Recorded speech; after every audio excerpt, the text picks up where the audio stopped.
बसाए हस राम भगवान, सिया माई के प्यारा बेटा हनुमान।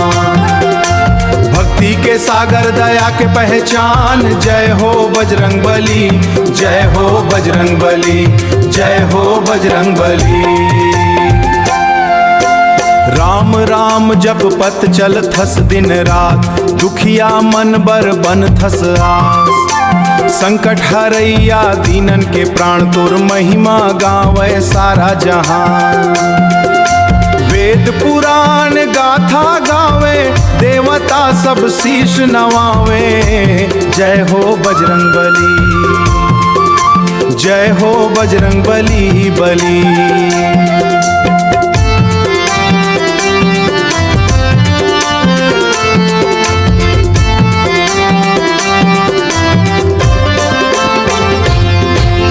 समुद्र लांघ के लंका पहुँचे, राम के संदेशा सीता ला सुनाए।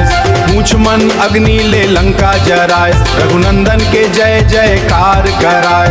भक्ति के रंग मन दुनिया रंगाए, संकट सबके दूर भगाए। जय हो बली, जय हो बजरंग बली। संजीवनी पर्वत हाथन बचाए, असंभव कामला संभव भगाए। भक्त के जीवन उजियार कर दे।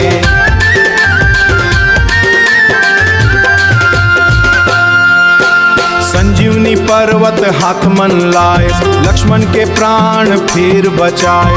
असंभव कामला संभव कर दे, भक्त के जीवन उजियार कर दे। जत का संकट सब मिट जाही, तोर कृपाल नैया तर जाही।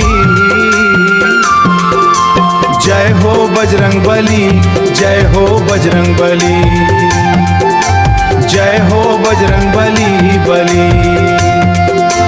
पवन सूत बलवान कहावस, राम नाम के धुन सुनावस। हमरो घर मन दीपक सदा जलावो, चरण मन तोर सिर नवावन। जीवर गुण गान गावत रान। जय हो बजरंग बली, जय हो बजरंग बली। छाती मन बसाए हस राम भगवान।